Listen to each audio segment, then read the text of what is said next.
Muy bien, bueno, pues buenos días. Sobrepasados estos pequeños incidentes de la comunicación, demos comienzo a una emisión más del seminario. Muchas gracias a todos por estar aquí.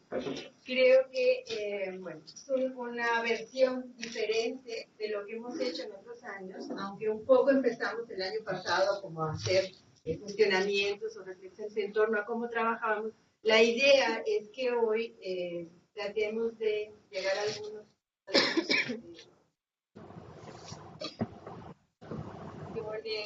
reflexiones acerca de los estudios del Caribe como región. Digamos que nuestra propuesta es que, desde el punto de vista, los estudios del Caribe hubo hace algunas décadas un movimiento importante de la Academia Mexicana, de la cual surgió la era estudiar al Caribe como región, reivindicar que no eran un pie de los estudios del Caribe no eran el pie de página de los estudios de América Latina, en fin. Pero siento que cada vez más estamos trabajando como en función de ciertos temas y no estamos trabajando al Caribe como región. Entonces, un poco, pues abrir la discusión en estos términos, cómo son nuestras experiencias, cuáles son pues, las metodologías que usamos que nos han llevado a esta situación, los retos que enfrentamos, las perspectivas, en fin, ¿no? Entonces, como había dicho, es más una conversación que toda una exposición, pero hay gente que lo tiene mucho más formulado que otros, así que bienvenidas todas las intervenciones, ¿no? Entonces, había invitado incluso a Pablo, no sé si va a llegar Pablo Maríñez, porque bueno, él fue uno de los impulsores precisamente de este esfuerzo de hacer los estudios del Caribe como región, de no hacer la particularidad, de no ser un apéndice de lo que ya se hacía, en fin, ¿no? Darle como un lugar a estos estudios, pero bueno, no está acá, así que más bien pues, los que hemos estado en esta práctica, seremos los que... Entonces no sé si hay alguien que ya quiera lanzarse al ruedo con una propuesta. En orden del programa. En orden del programa. Bueno. Esa es la primera propuesta.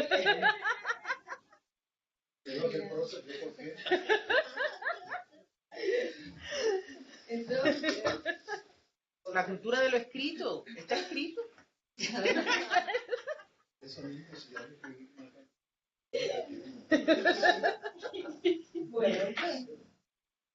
Bueno, está bien, entonces te damos la palabra. Fíjate dónde terminó el asunto. Pero además. Ok. Bueno, yo estaba tan segura de que iba no solamente a escuchar a Pedro, sino probablemente hasta polemizar con él, y ahora me han dejado sin tema. Bueno, yo primero quiero agradecer la invitación a estar aquí con ustedes, agradecerle a Laura, que realmente hace tantas cosas interesantes en relación con el Caribe, y agradecerles a todos ustedes la invitación también. Creo que sí, se trata de un tema, sin duda alguna. Y hoy día creo, como tú decías, que nos orientamos en investigaciones más puntuales, más precisas, pero casi todos los que estamos aquí somos también docentes.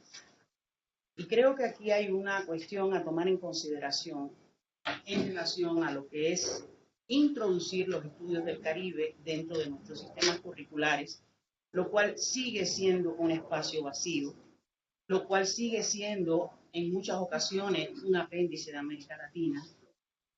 No siempre hemos logrado que nuestras áreas de estudio logren sistematizar, construir un sistema de conocimientos dentro de las tendencias, sobre todo superior. Para esto yo creo que seguimos necesitando de metodologías de estudio que tomen en consideración una visión del Caribe desde una perspectiva amplia, múltiple, y que favorezcan la posibilidad de conocer el Caribe en una dimensión mucho más integradora, más amplia, más diversa. Yo realmente llevo muchos años trabajando estos temas y confieso que mi interés inicial fue siempre enseñar. Es decir, cómo enseñar, en mi caso, el arte del Caribe. Una problemática altamente compleja en el sentido de que si compleja es su geografía, si compleja es su historia, si complejo es el orden, digamos, sociológico, antropológico de la región, llegar hasta los niveles ya de elaboración de imaginarios, de espiritualidades, de expresión espiritual a nivel de la cultura visual, etcétera, pues era como que atravesar diversas instancias, ¿no?, de estudios. Yo nunca recibí en mi carrera, cuando me gradué en el año 1974, nunca recibí estudios de arte del Caribe. Y eso fue para mí un clic. Entonces había una efervescencia en los estudios del Caribe a nivel regional, y muy especialmente en Cuba. Se estaban produciendo en Cuba encuentros intelectuales caribeños. En 1979 tiene lugar el Caricentro en La Habana, que fue un acontecimiento. Por primera vez escuchábamos hablar, pues no sé, a George Lamming, a Eric Williams, en fin, fue un impacto tremendo. Y además ver exposiciones, en mi caso, todo esto. De modo que cuando yo termino mis estudios, en mí existe un vacío total en relación a qué cosa eran los estudios visuales en el área del Caribe. Yo no tenía ninguna formación en eso. Y ese fue el clic para mí. Estoy hablando de hace más de 30 años.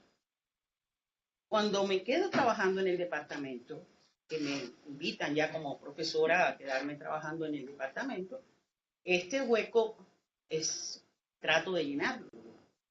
Hago una propuesta de poder incluir estos estudios. Las reacciones fueron múltiples de mis profesores, digo que eran entonces los académicos titulares. La respuesta fue de todo tipo, ¿Existe arte en el Caribe? ¿Cómo va a decir si no existe? Donde hay hombre hay arte. Es decir, eso es una cualidad humana. Entonces, así fue un proceso muy complejo. Ya existían otras disciplinas donde se había avanzado un poco más. En el campo, por ejemplo, de la historia, en el campo de la literatura, específicamente en el de las lenguas. Hay profesoras como la doctora Iliana Sanz, que es fundadora de estos estudios en la Universidad de La Habana. Pero ¿qué pasaba? Que había, para estudiar la lengua inglesa en el Caribe, no era necesario quizás una conceptualización total e integradora de la región, porque estaban focalizados en una dimensión etnohistórica, etnolingüística, ahí el profe llega. Adelante.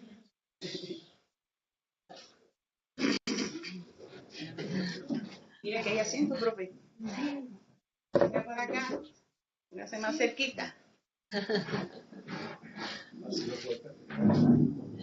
Perdonen el anecdotario, pero creo que forma parte de temas que probablemente tengan aspectos comunes con otras áreas.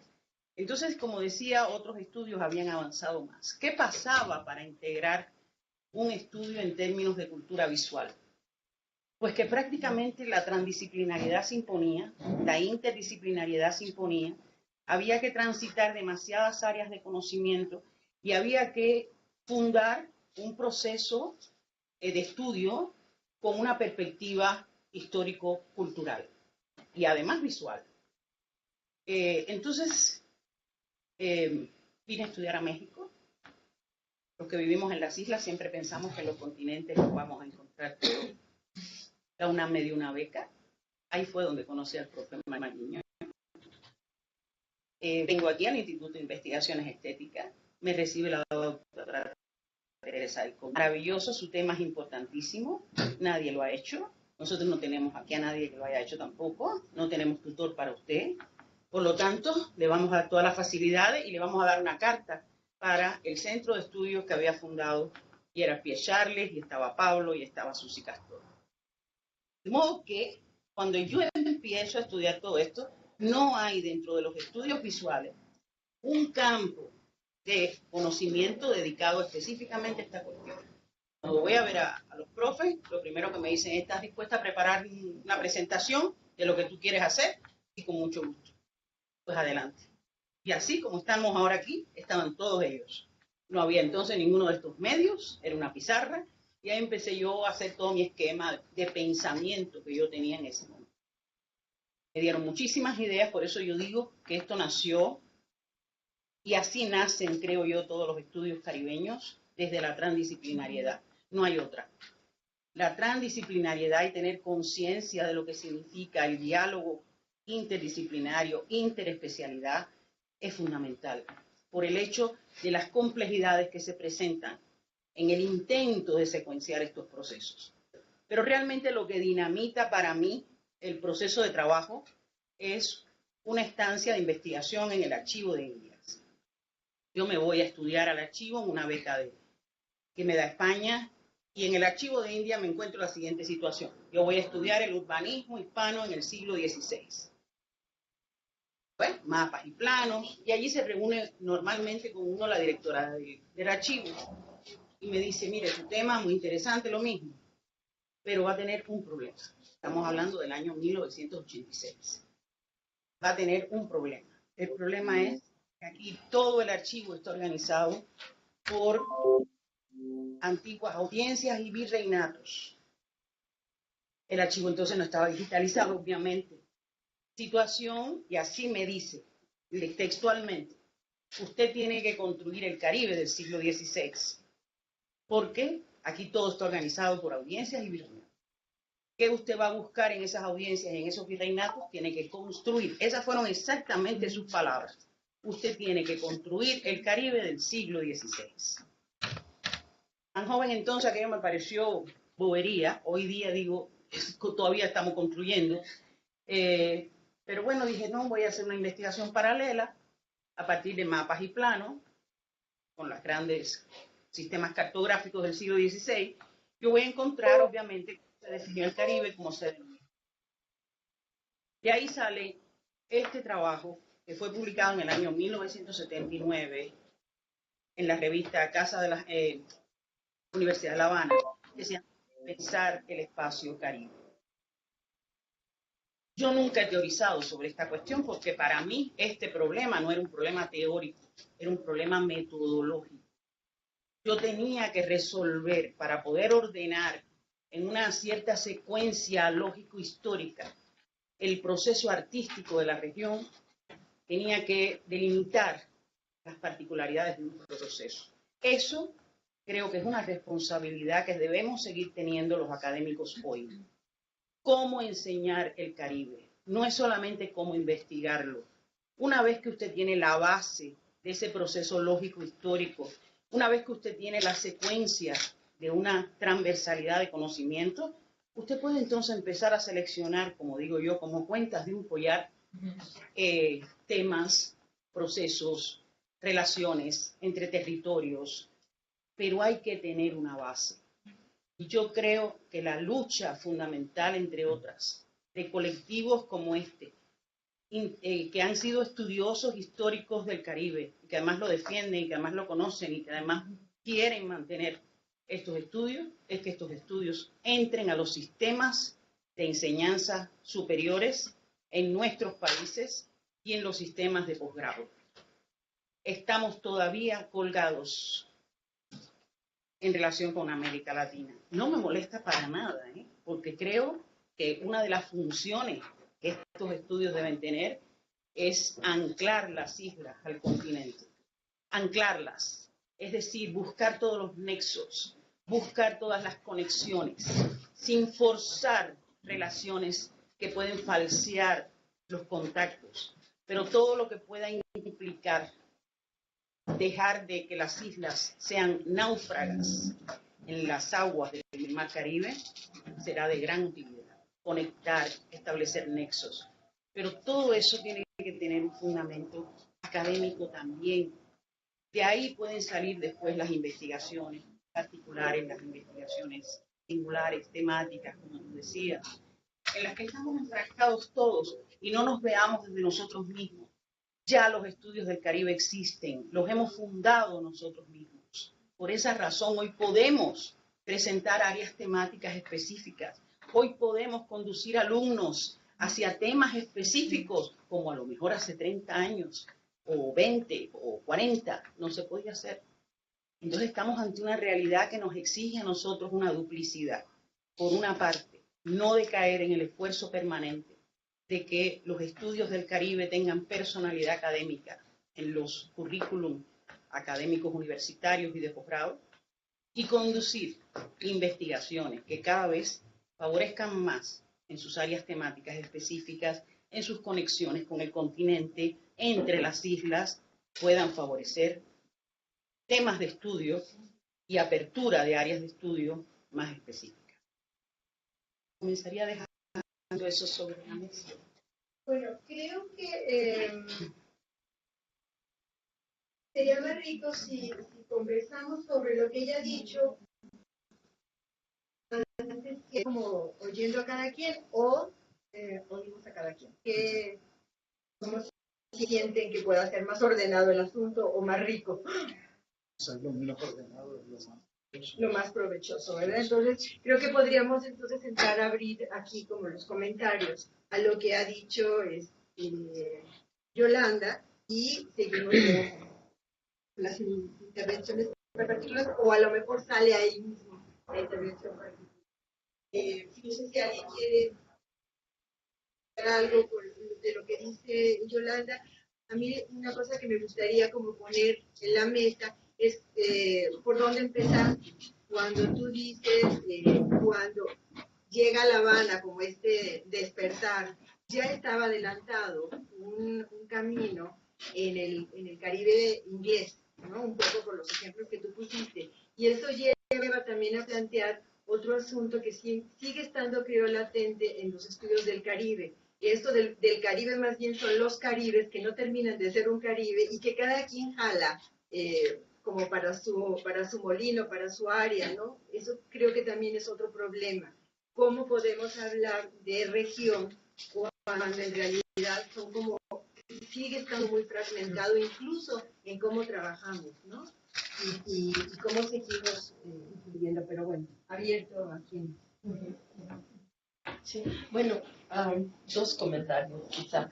El primero sobre la importancia de que el Caribe esté presente en la docencia. En la UNAM, gracias a la labor de Pablo, de Susi, de Caribe junto a la docencia. En estudios latinoamericanos tiene todavía hasta la fecha 2 semestres, ahora son optativas, bueno, siempre de estudios del Caribe, área sociocultural del Caribe, antes, ahora socioeconómica, sí, socio del Caribe, en 2 semestres.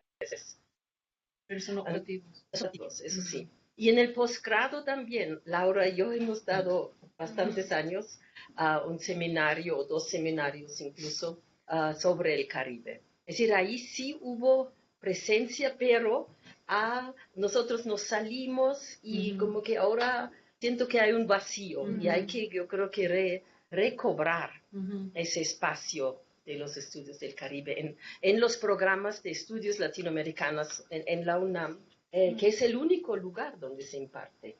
Porque ni en la ENA, en la UAM, en la ciudad de México. Sí, en la ciudad. Discúlpame. En el centro del mundo es el único lugar. En este altiplano. Sí. Bueno, eso igual. Y lo otro es los muchos Caribes. Ciertamente que siempre han existido múltiples definiciones de la región, ¿no?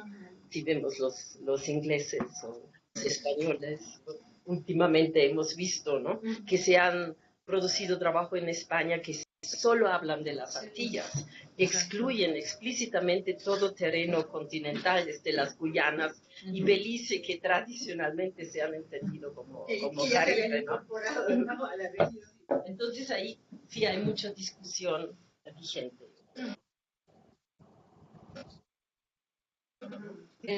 Pues yo sí quisiera dar continuidad a algunas cosas que dice Yolanda, porque también me formé en esa misma escuela, uno de los primeros trabajos que leí fue precisamente repensar la partícula y mi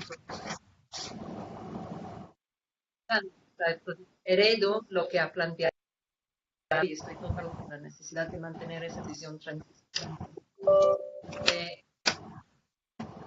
Es muy importante de licenciaturas con artículos mantener esa posibilidad de que ellos lean un Caribe en diferentes idiomas porque no tienen la competencia lingüística, ¿no? Ni uno tenga la competencia lingüística de 5 idiomas o múltiples creoles, pero aún manejando traducciones uno puede negociar esos espacios y es muy importante mantenerlo abierto. Nosotros sí en la UADY introducimos desde el programa de licenciatura que tenemos en Latinoamericana, abrimos 2 áreas obligatorias que son ejes importantes a lo largo de la carrera. Uno son las literaturas de los pueblos originarios.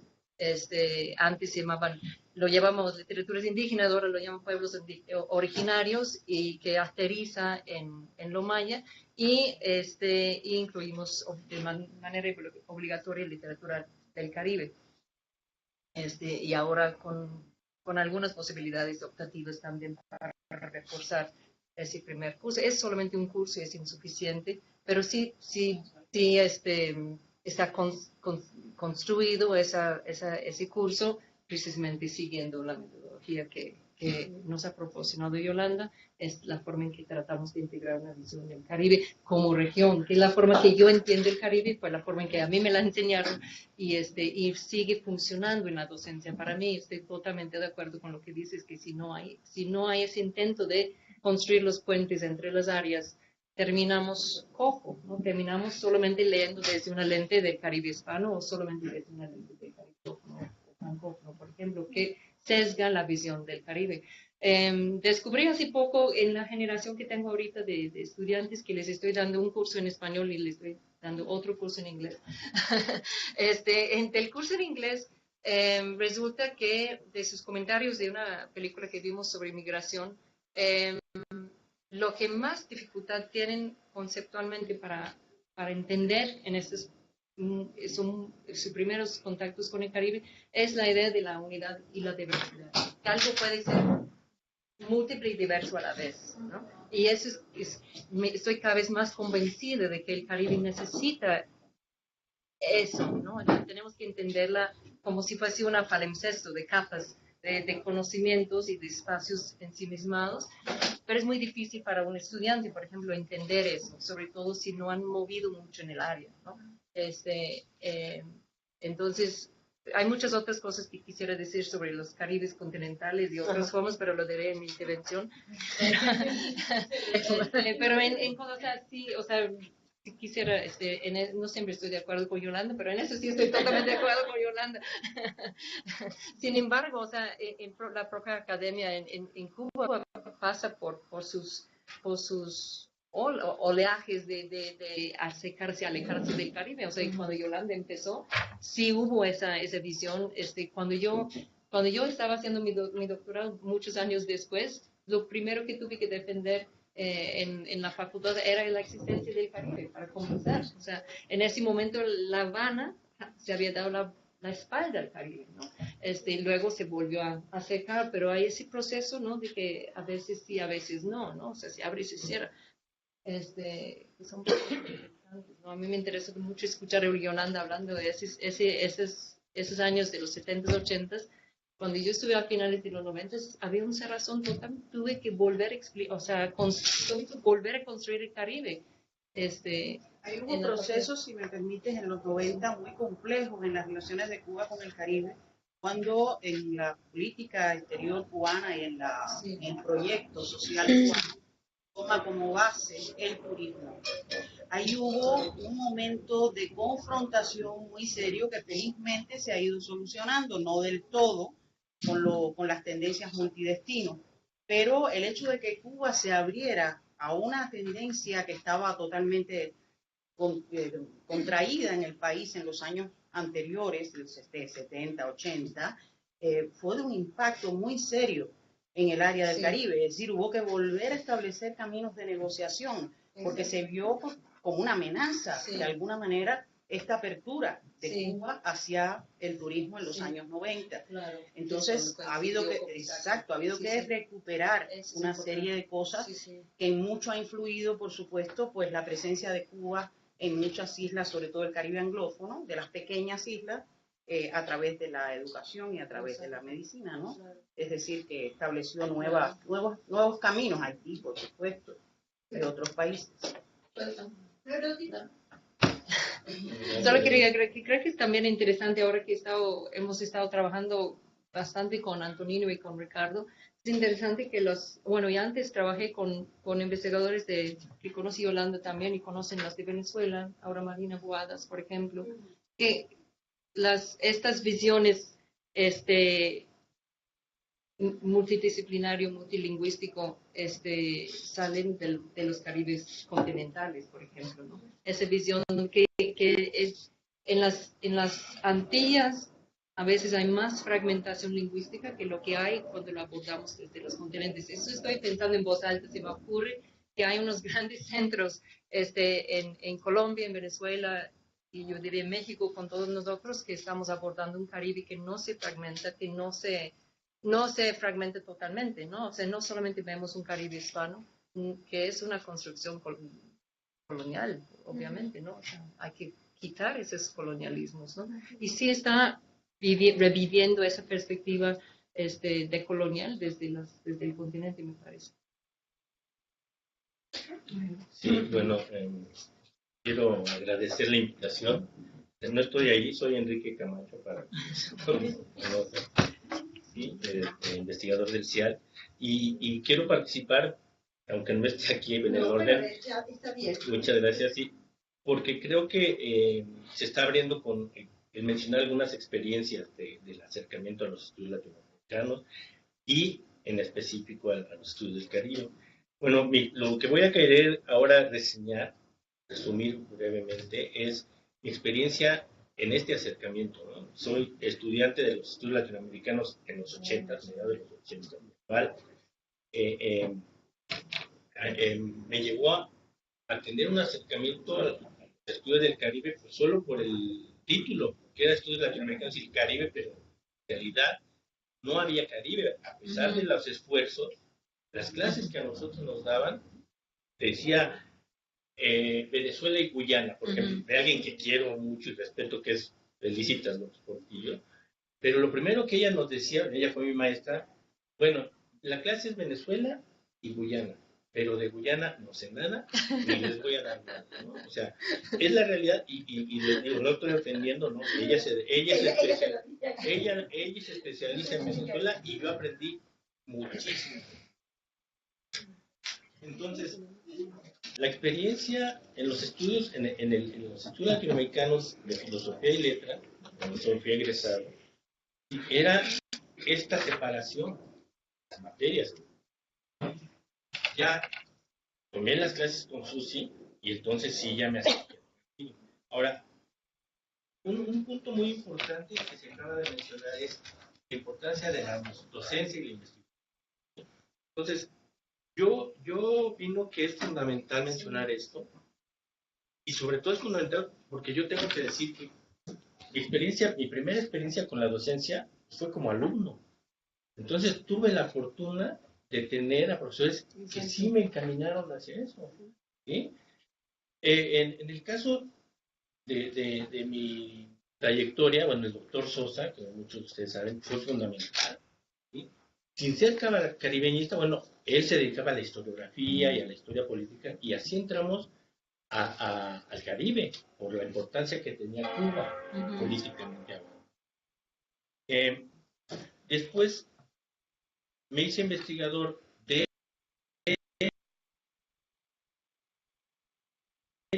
Cuba, y con un proyecto del doctor Sosa, en donde retomó el concepto, me acuerdo muy bien que lo citamos, al circuncaribe como un concepto de Johanna, en un texto de la cartografía y geografía.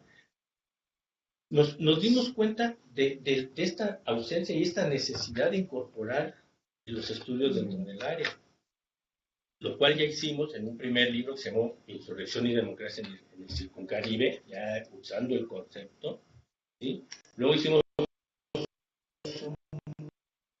una disciplina donde estuvo Laura, Gaby Pulido también. Y entonces, como ven, quiero resaltar la importancia de la docencia como alumno, la investigación, ¿sí?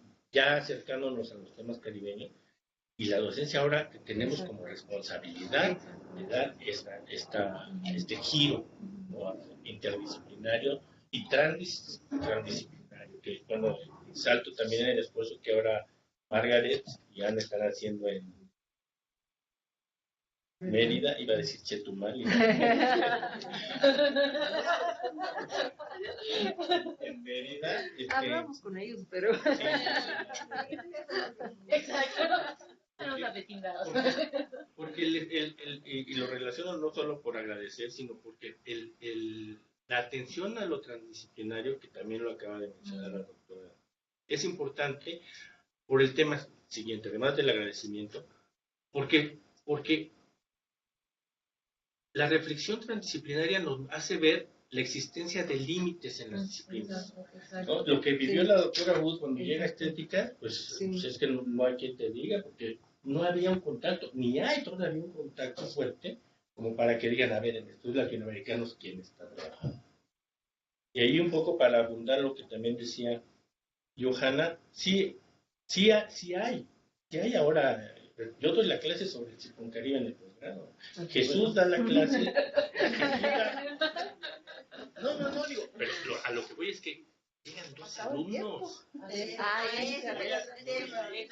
No son obligatorios, ese es el problema. O sea, no es reclamo, no es de reclamo hacia lo que estoy hablando como la falta de un trabajo institucional que considere esta necesidad transdisciplinaria e interdisciplinaria, que en estéticas sí se está haciendo, pero está costando mucho trabajo romper los costos de la disciplina, porque ese es un problema muy grande, ¿no? O sea, yo he hablado con Renato y nos entendemos muy bien, pero solo cuando por casualidad coincidimos con el director de estéticas, ¿no? Él puede hablar de Valtierra, hablando sobre fotografía de procesos revolucionarios en el Circuncaribe, perfectamente como conmigo, pero no coincidimos más que por azares del destino, ¿sí?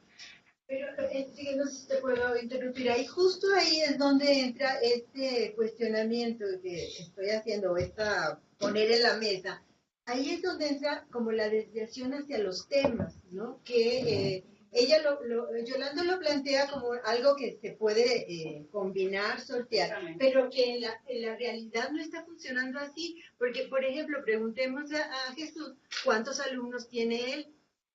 Tiene un séquito completo de alumnos que están interesados más en el tema, o bien el racismo o la cuestión de la afrodescendencia. Y ahí no necesariamente es Caribe. No es necesariamente el Exacto. Caribe, es mucho más amplio. Eso es un poco lo que iba. Pero bueno, no sé.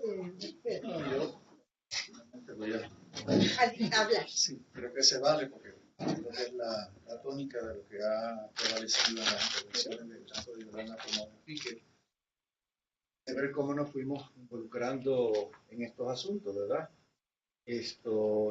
Yo, bueno, como saben, creo que todos, soy de Puerto Rico, me formé en la Universidad de Puerto Rico. Cuando yo estudié en la Universidad de Puerto Rico en los años 70, esa cuestión de los estudios del Caribe no existía. Sí existían, bueno, los cursos de América Latina. Honestamente, en la Universidad de Puerto Rico yo no recuerdo haber tomado ningún curso sobre Caribe propiamente hablando. Luego, cuando hice la maestría, pues sí, un lugar que se llama Centro de Estudios Avanzados de Puerto Rico y el Caribe. Pero también debo reconocer que a pesar de su nombre, en ese lugar los cursos sobre el Caribe propiamente hablando brillaban por su ausencia. Todo estaba concentrado en Puerto Rico. El caso es que yo, bueno, hice una maestría para la cual escribí una tesis sobre haciendas esclavistas en un municipio de Puerto Rico de la costa norte, Vega Baja. Y luego cuando me fui a hacer el doctorado en Estados Unidos, en la Universidad de Columbia, pues yo pensaba que yo quizás iba a seguir más o menos en esa línea de investigación. Ahí también, pues, cursos del Caribe propiamente hablando no tomé. tomé cursos sí, sobre América Latina, pero bueno, esa era mi especialidad y agraciadamente, eso sí debo reconocer, que quien fue mi tutor, Herbert Klein, había tenido anteriormente estudiantes de Puerto Rico y rompiendo lo que era la tradición en los estudios latinoamericanos en Estados Unidos, Klein sí había permitido que esos estudiantes hicieran tesis sobre Puerto Rico como parte de América Latina. Y eso yo creo que es importante destacarlo. Bueno, yo cuando ingresé a esta universidad pues, pensaba que iba a seguir más o menos en esa línea que había iniciado cuando hice la tesis de maestría. De hecho, la primera vez que hablé con Klein, lo conocí, el día que lo conocí, me preguntó, bueno, ¿qué fue tu tesis? No sé qué tal. Le dije, me preguntó qué extensión tiene, le dije, tiene como 175 páginas. Me dijo, escribe 100 páginas más y ya tienes la tesis doctoral. O sea, si yo hubiese querido, honestamente, hubiese terminado mi doctorado en 2 años y medio. Desgraciadamente no lo hice. Evidentemente me sentí muy tentado porque pues yo tenía 2 hijos, necesitaba trabajar con cierta urgencia. El caso es que no lo hice, y para bien. Entre los estudiantes que había en esos años, tanto en historia como en literatura, que era donde estaba concentrado la mayor parte de los estudiantes, había muchos sudamericanos, sobre todo peruanos, la mayor parte de mis compañeros fueron peruanos, algunos bolivianos, algunos argentinos, caribeños yo era el único que estaba, por ahí de vez en cuando aparecía alguna otra persona. Había una persona, un dominicano, que estudiaba antropología, César Miese, y como pues éramos de los pocos caribeños, nos hicimos muy amigos. Entonces César me hablaba mucho sobre República Dominicana y por ahí fue que yo me comencé a interesar por la historia dominicana. Es decir, si ustedes se fijan, yo no soy un maestro dedicado al estudio del Caribe. Escuchándolos a ustedes, yo he llegado a la conclusión de que yo me convertí en caribeñista por las cosas que hice, no de forma consciente, sino como fueron dándose las cosas, ¿no? Me comencé a interesar por la historia dominicana gracias a las conversaciones con César. Le planteé a Klein la posibilidad de hacer una tesis doctoral sobre República Dominicana. Klein me dijo que le parecía una excelente idea y me puse a hacer algo porque tampoco sabía virtualmente nada sobre República Dominicana. Porque como yo me había hecho caribeñista, los libros dominicanos virtualmente no llegaban a Puerto Rico, a pesar de la cercanía geográfica, ¿verdad? Son de las grandes contradicciones que todavía existen en nuestros países. Entonces, pues yo virtualmente no sabía nada sobre República Dominicana y bueno, me tuve que empezar a empapar con la historiografía dominicana.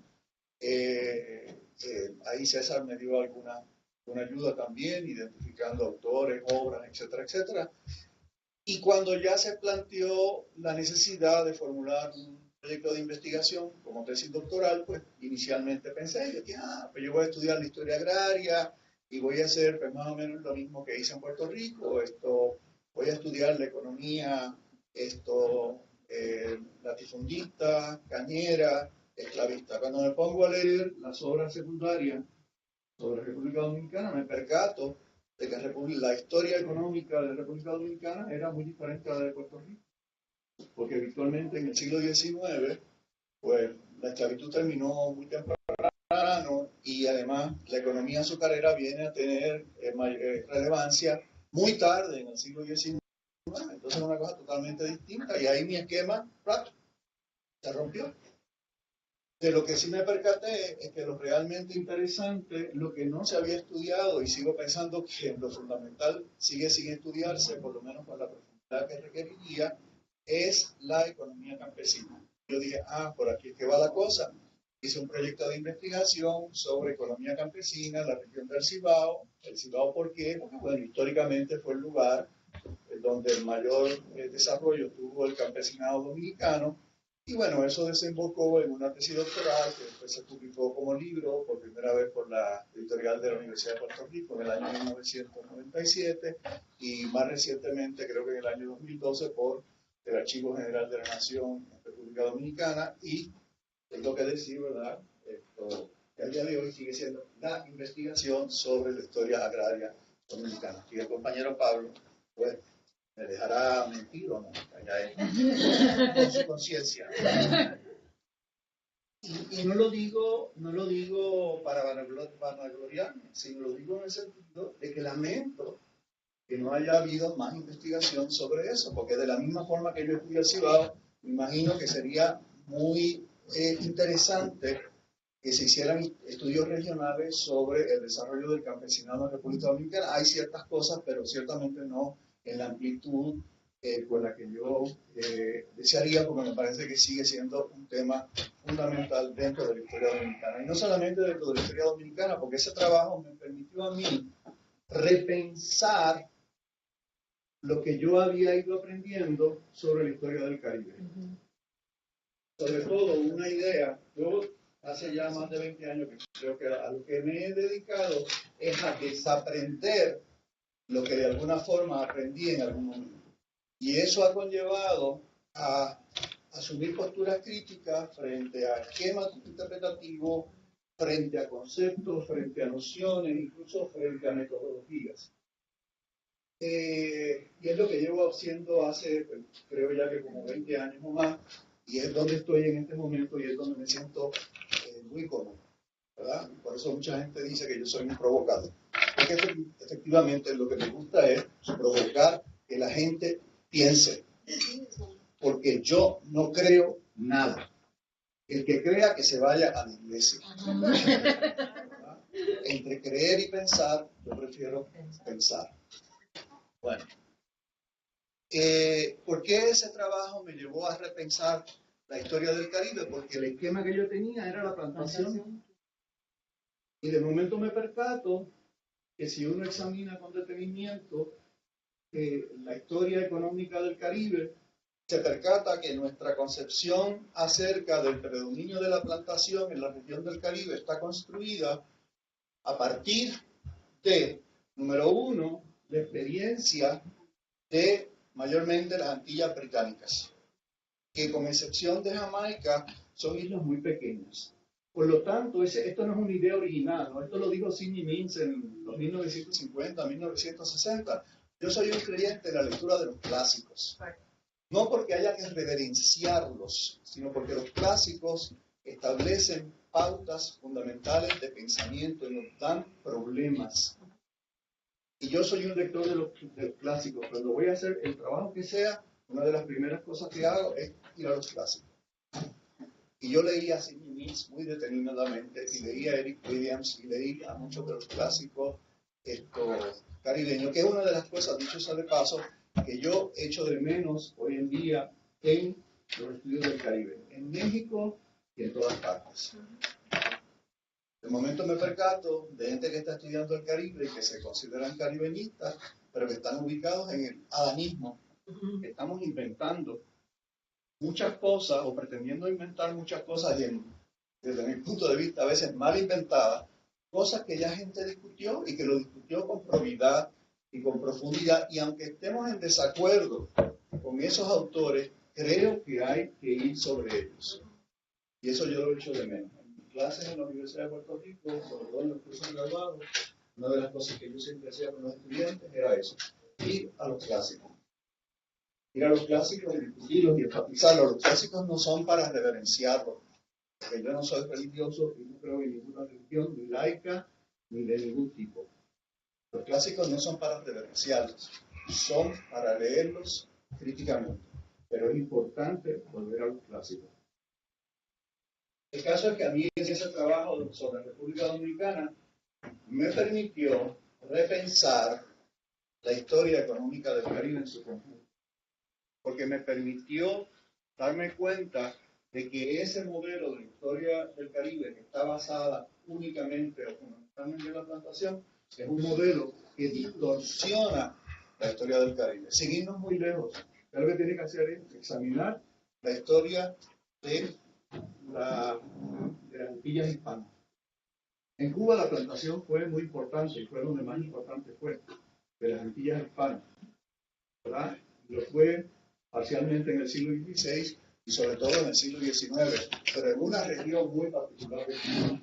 De hecho, en la mayor parte de Cuba, yo en uno de las reuniones de este seminario, hace varios años, una cubana que vive en España, de forma para mí totalmente sorpresiva, me dijo así, pero a boca de jarro, que en Cuba no había campesinos. Una afirmación que a mí me dejó de una pieza, ¿verdad? Porque me parece que es un disparate histórico. Esta persona es historiadora y se supone que ha estudiado esto en historia agraria cubana. Entonces, esta afirmación de que en Cuba no hay campesinos, pues de verdad me parece un desacierto total y absoluto. Yo me imagino que tiene que ver precisamente con esta concepción de la plantación como lo que domina. En Cuba, repito, en el siglo XIX, la plantación fue muy importante, por supuesto, la esclavitud fue muy importante, pero estuvo muy circunscrita regionalmente. En la mayor parte del país, en la mayor parte del país no había plantación. Desde arriba, Cuba B. Exacto, el famoso ensayo ese, ¿verdad? Que hasta el día de hoy, a pesar de las simplificaciones que implica, pero me sigue pareciendo un ensayo que yo leí cuando era estudiante y al día de hoy me parece que es un trabajo extraordinario. Sobre eso que le está explicando, es decir, dos contextos en Cuba. Y en la misma historiografía cubana creo que no se le ha dado la importancia, ¿verdad?, a ese tipo de perspectiva de la diversidad regional y demás. En el caso de República Dominicana, bueno, pues ya lo dije, ¿verdad? El desarrollo de las plantaciones fue muy tardío en el siglo XIX, plantaciones esclavistas virtualmente no hay en el siglo XX, en Santo Domingo la esclavitud se abole muy temprano en el siglo como una especie de derivado de la revolución haitiana. Evidentemente a muchos dominicanos no les gusta esto porque pues es como recalcar una de las implicaciones positivas de la revolución haitiana en Santo Domingo, y habrá posiblemente algunos dominicanos que hasta me quieran poner un impedimento de entrada por yo decir ese tipo de barbaridad. Pero bueno, el caso es que para mí el caso dominicano pues, es emblemático en ese sentido, y en el caso de Puerto Rico sí hubo plantaciones esclavistas a principios en el siglo XVI, pero eso termina muy temprano, ya para la década de 1580, y Puerto Rico durante virtualmente 2 siglos y tanto no tiene plantación esclavista. Tiene esclavos mínimamente, pero no hay plantación esclavista. Y cuando se desarrolla en el siglo XIX, se desarrolla también durante un periodo histórico relativamente breve, y además también concentrado en ciertas áreas de la costa, lo que implicó que en el resto del país lo que había era campesinos. Entonces yo creo que esa experiencia dominicana, y lo estoy mencionando, perdonen que sea tan, que abunde tanto después de no querer hablar, ¿verdad? A mí me tiene que dar una bofetada para que hable y no para que me calle. Entonces, me parece... Ahora ya escucho. Quiero recalcar este ejemplo porque ya enmarcándolo en el contexto más general de lo que implica esta reunión, porque para mí el estudio de una cosa muy particular y muy específica, que fue la economía agraria dominicana desde el siglo XIX, incluso desde el periodo colonial, porque bueno, hago una especie, ¿verdad?, en ese libro, una reflexión sobre lo que fue la historia agraria dominicana desde el siglo XVI para poder ubicar lo que yo voy a estudiar ya a partir del siglo XIX y durante el siglo XX. Como a partir de esa experiencia en particular, que no era necesariamente una experiencia o un estudio enmarcado dentro de los estudios caribeños, de origen no era eso, porque yo no tenía esa preparación. Eso lo fui haciendo a medida que me fui adentrando en las lecturas que estaba haciendo, en la vuelta a los clásicos, sobre todo en gente como Sidney Means, Harry Hutton, etcétera, etcétera, que me permitieron repensar la historia dominicana, específicamente su historia económica, de manera más particular su historia agraria, en el contexto más general del Caribe. Y Sidney Means, desde los años 50 por lo menos, venía señalando esta cuestión: cuidado con la cuestión de la plantación y la esclavitud, por muy importante que sea, hay que fijarse en esto otro, y sobre todo para el caso de las Antillas Hispanas es particularmente importante tener presente la presencia de estas actividades económicas que no giran en torno a la plantación. A partir de ese problema, entonces es que yo puedo hacer, o pude hacer una especie de reflexión general, extendiéndola a el Caribe en general. Entonces, no sé si esto pueda servir de algo, sobre todo para la gente más joven, ¿verdad? En términos de cómo abordar un problema concreto, pero cómo ese problema concreto nos debe llevar también a asumir posturas críticas frente a lo que estamos estudiando. Eso yo lo he hecho mucho de menos en los estudios del Caribe más recientes. Sobre estos asuntos, quizás en otra intervención abundaré, ¿verdad?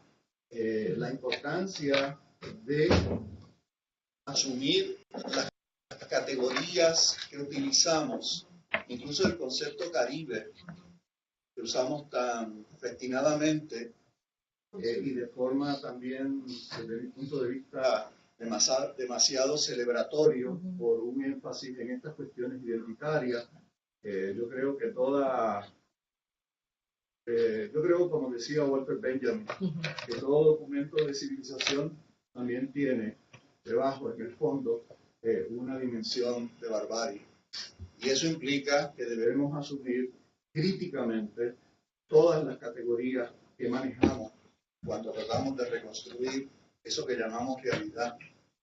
Y eso de asumir estas posturas críticas, eso es asumir una postura crítica frente a la realidad.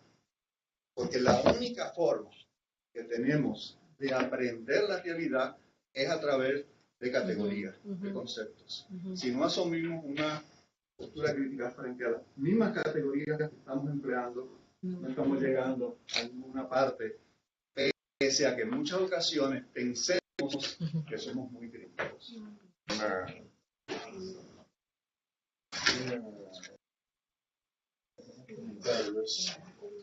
Que son previos. Que aclara que Pónganse el cinturón de seguridad. Lo que me parece que puede ser interesante por lo que se ha venido planteando es que cada uno tiene su perfil, su trayectoria de cómo se acercó, cada uno de nosotros cómo se acercó al Caribe. Yo tengo mi trayectoria, por supuesto, y mi trayectoria de cómo me acerqué al Caribe tiene una dimensión de carácter intervencionista, de antiimperialismo. Es decir, yo salí por primera vez de República Dominicana, de donde no pensaba salir, a realizar mis estudios universitarios allá, y se produce la ocupación norteamericana. Y había dos elementos que constituían un delito en ese momento. Uno era ser yo calificaba, uno era ser joven y el otro ser estudiante. Eso era sinónimo de comunismo. Y ya, perdía la vida. No podía dejar de ser joven y dejar de ser estudiante era difícil, ¿no? Entonces, mi padre me sacan, o nos sacan, éramos 4 hermanos, de los 4 a 3 hermanos, a estudiar. Recuerdo como dijo mi padre, a un país donde haya paz, a España, a la España de Francia.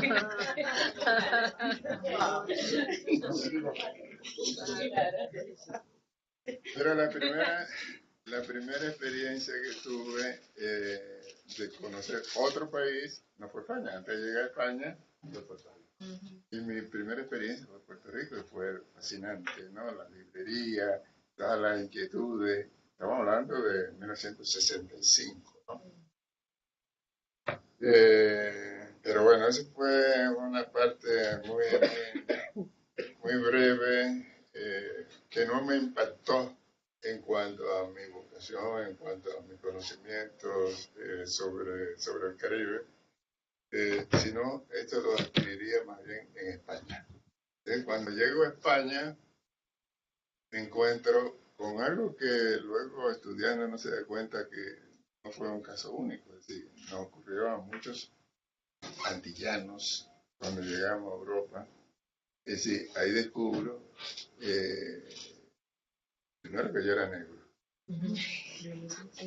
Yo había salido de República Dominicana siendo indio, porque era el carnet de identidad decía color indio. Podía ser indio claro, indio oscuro, etc.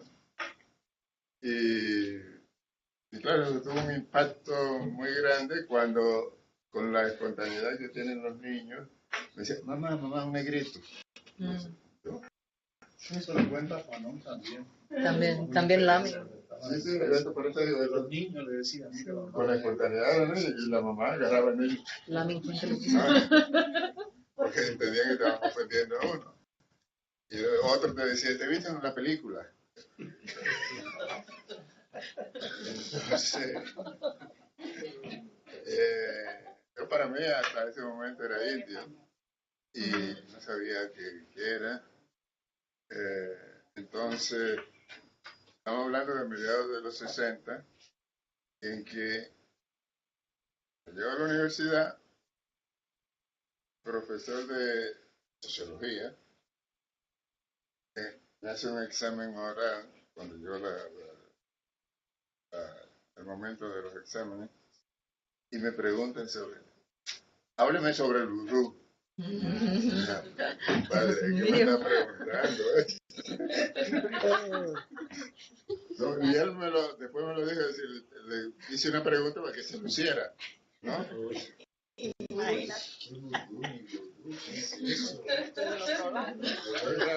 Premio entró y a darle respuesta que era el vudú, ¿no? Pero bueno, la cosa es cómo me estaban pidiendo a mí, ¿no? Y era la época de los condenados de la tierra, era la época de Fran Fano, era la época de Black Power, posteriormente. Entonces, esto me acercó hacia el Caribe y hacia la negritud de inmediato. Y por supuesto, ya lo dije desde el principio, el antiimperialismo. Y porque pasamos una temporada de que llegaban las estudiantes o los estudiantes norteamericanos, y digo las porque la mayoría iban a estudiar en verano español, y el antiimperialismo, que era anti-norteamericanismo, no así, tan grande era que ni hablábamos con ella, a ese nivel. Le preguntaban la hora, no funciona. Queremos saber. Oye, uno tiene que... No queríamos saber. La experiencia ahí fue al nivel de con quién hice amistad de estas jóvenes, con una negra norteamericana. Entonces eran unos encuentros de pura discusión. Dice, ustedes no conocen América Latina, no conocen el Caribe, y nosotros sí conocemos de Estados Unidos. A nosotros nos van a la escuela, en los estudios. Y la respuesta que me dio fue impactante. Me dijo, mira, cuando hay un vecino pobre y un vecino rico, el vecino pobre sabe todo el movimiento del vecino rico. Si el hijo mayor se fue de vacaciones, si se casó, qué hizo. El vecino rico no sabe nada del vecino pobre, que existe, si se puede morir. Y ya. Y van y nos invaden, porque República Dominicana ocurre que es un país que nunca ha recibido una visita oficial de un jefe de Estado norteamericano, pero nos han invadido 2 veces. Entonces, ¿qué vecino? Tener un vecino de esta calaña, ¿no? Sino que te invade. Te invade, pero no te visita, no te... Entonces reforzó esa visión y estudiar la ocupación norteamericana del 16, que no se estudiaba en República Dominicana, por supuesto. Y me fui acercando al Caribe, a América Latina, con una visión, con experiencia de todo tipo, que hoy la puedo contar con toda tranquilidad, sobre todo habiendo aprendido, habiéndola superado, con esa idea de que yo era indio y que el mayor piropo que se le podía hacer a una joven, a una mujer, era decirle India, que India. Y las americanas se crecían inmediatamente.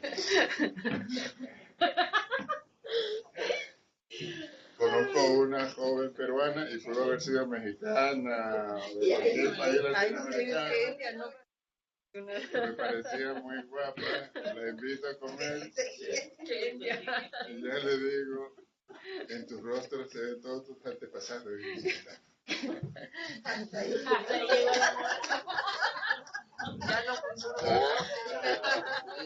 Ya no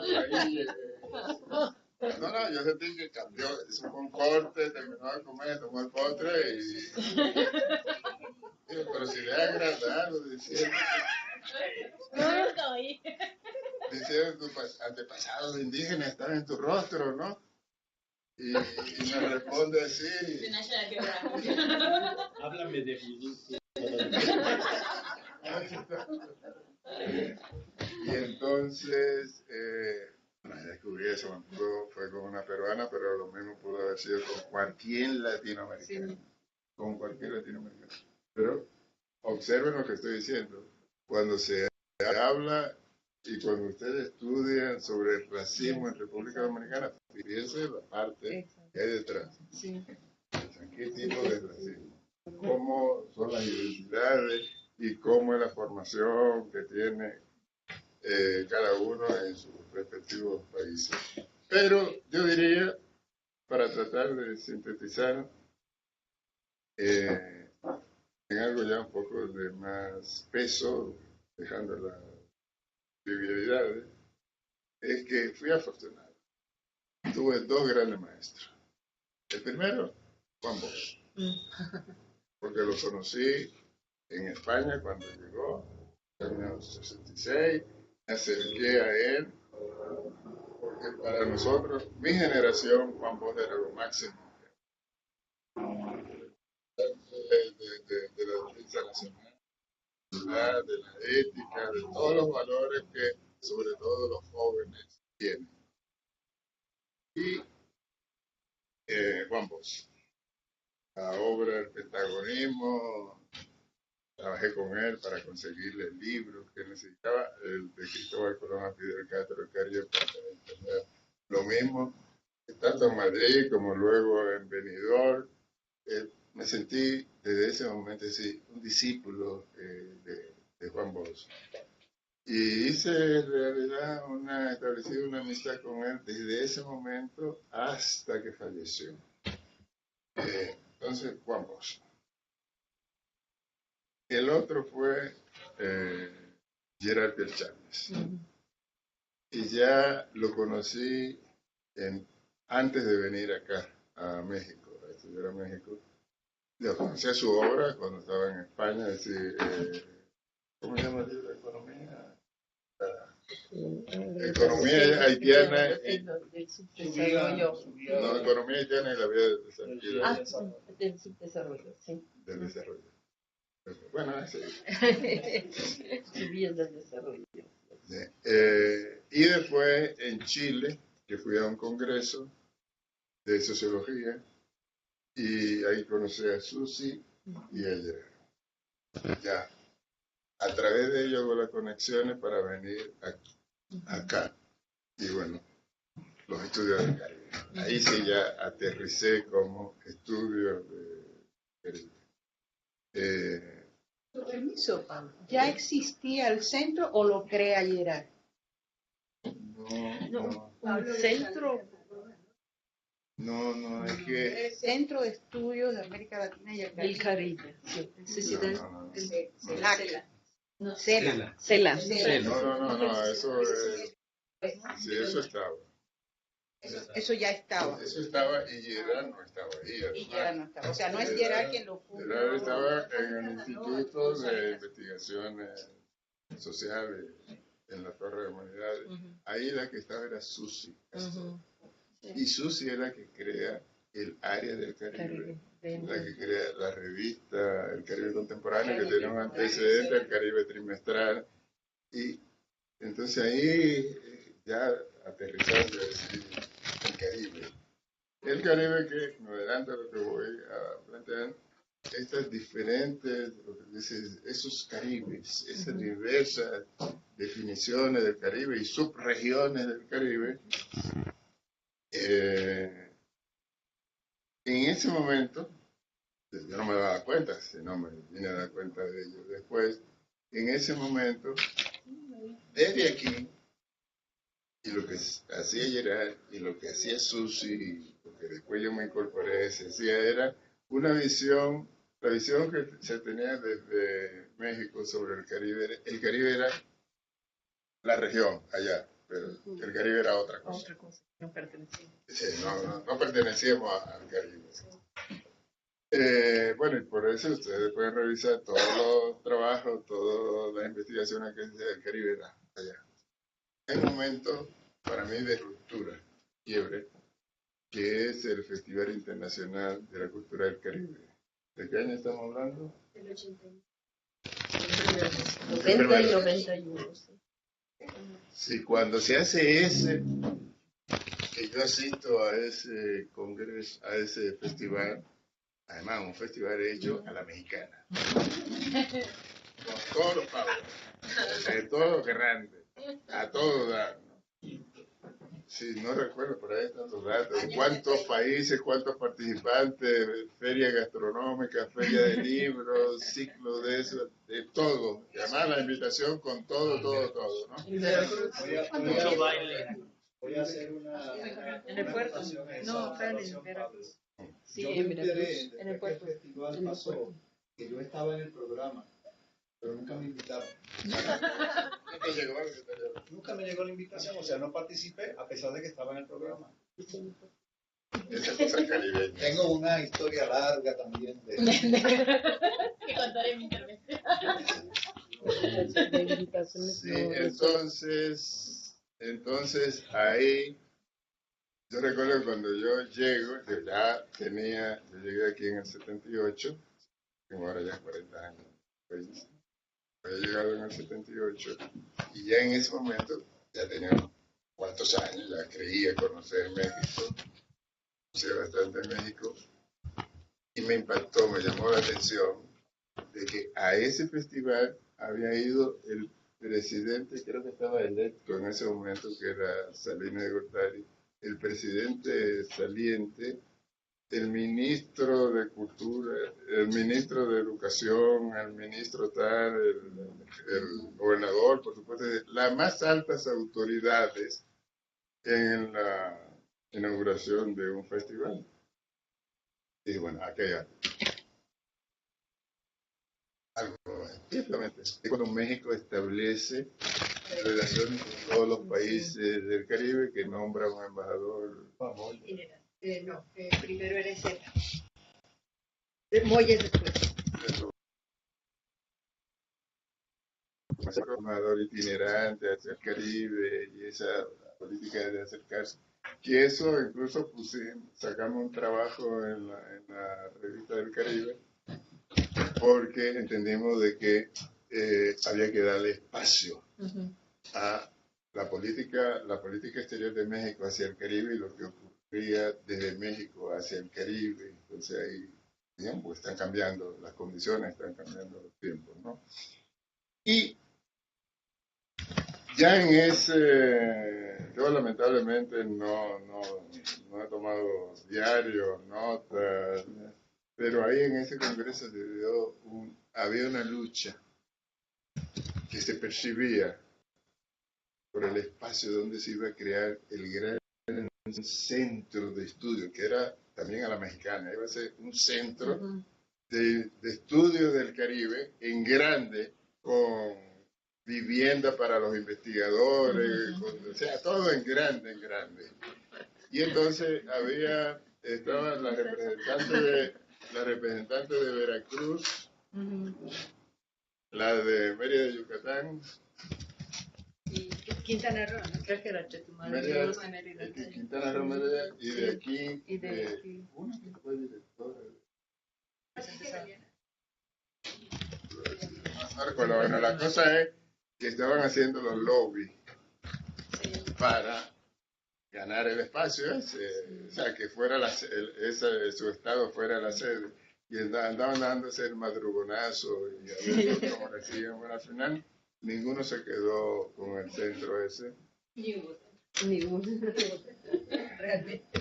y ninguno se queda con el centro ese, pero ya eso estaba. Y por ahí vendría, como parte de ese debate de quién era Caribe, donde vendría lo que ya todos ustedes conocen, los primeros seminarios, encuentros que se hacen en Veracruz, impulsados por Yolanda. Veracruz también es Caribe. Que ya había, pero bueno, lo mismo ocurría con Mérida y Yucatán, que se hacían eventos con Cancún, porque esa iba a ser la Universidad del Caribe, porque ese gran proyecto del Caribe incluía Universidad del Caribe, ¿no? Y entonces, bueno, ahí, paralelamente, por coincidencias, otras razones, llegó un director a la Facultad de Ciencias Políticas y Sociales y con una posición anticaribeña, nos cierra la revista, nos cierra el área, nos persigue, crea una situación muy confusa, muy compleja, en que yo pude sobrevivir a eso porque tenía ya plaza. Yo era profesor definitivo, si no me hubieran volado. Ahí fue cuando sacaron a Clara, sí, porque teníamos un área, la revista, una biblioteca, teníamos un corrector de estilo, teníamos secretaria con máquina de escribir. Era manual, no piensen ustedes en otras cosas, pero eran máquinas de la época. Y entonces nos acusaron de que eso era un estado, no podía estar dentro de otro estado. Nosotros estábamos funcionando como si fuéramos un centro, una coordinación. Y había que desintegrarnos. Entonces, en ese momento fue cuando ya me tocó sabático, me fui a Estados Unidos, voy con Jorge Rodríguez Berú, y en con Jorge Rodríguez Berú, y que